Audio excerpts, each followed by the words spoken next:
Ikiwa ni siku ya Jumatano ya tarehe 15 Oktoba 2025, karibu sana mtazamaji wa Niako TV kuweza kufahamu zile taarifa mbalimbali za kimichezo, kiburudani, kisiasa, kijamii kutoka nyumbani Tanzania na nje ya mipaka ya Tanzania.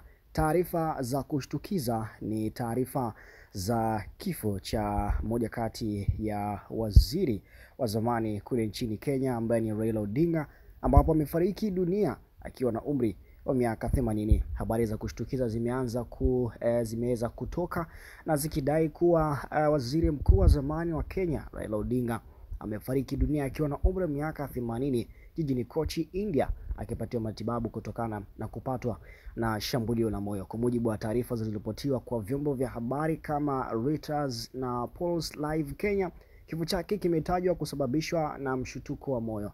Hata hivyo, mpaka sasa hakujatolewa tamko rasmi kutoka kwa familia ya Raila Odinga, lakini chama cha ODM au serikali ya nchini Kenya kimeweza kuthibitisha taarifa za waziri huyo wa zamani huko nchini Kenya. Lakini Raila Odinga ambaye amewahi kugombea urais huko nchini Kenya mara 5 mfululizo bila kupata mafanikio na kushikilia nafasi ya waziri mkuu kati ya mwaka 2008 hadi mwaka 2013, amekuwa mmoja wa wanasiasa maarufu wa kutoka nchini Kenya mwenye ushawishi mkubwa barani Afrika.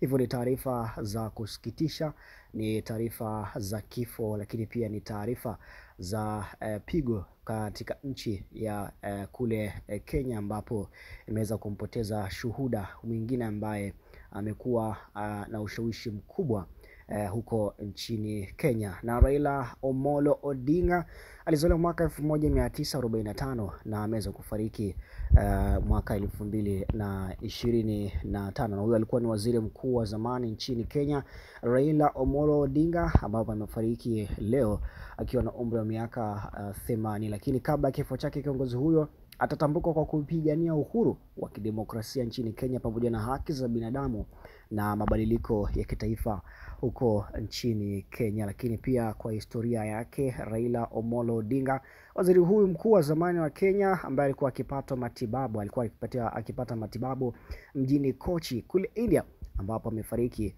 hii leo kutokana na shambulio la moyo. Lakini itakumbukwa kwamba Raila Odinga alikuwa mwanasiasa mashuhuri kutoka nchini Kenya aliyehudumu kama waziri mkuu kati ya mwaka 2008 hadi mwaka 2013, ingawa hakuwahi kushinda urais licha kugombea kwa zaidi ya mara 5 na kutokupata mafanikio yoyote. Lakini pia Wakenya wengi wameweza kusikitishwa, wengine wakisema tumempoteza mwanasiasa, lakini pia mashuhuri, shuhuda ama moja kati ya mashujaa ambao walikuwa wakipigania uhuru wa kidemokrasia nchini Kenya pamoja na haki za kibinadamu pamoja na mabadiliko ya kitaifa. Rest in pieces Raila Omolo Odinga, hakika wewe ni jasiri muongoza njia, tangulia, tutakutana baadaye. Hakika Bwana ametoa, jina lake lihimidiwe. Inna lillahi wa inna ilaihi rajiun. Lakini pia Mwenyezi Mungu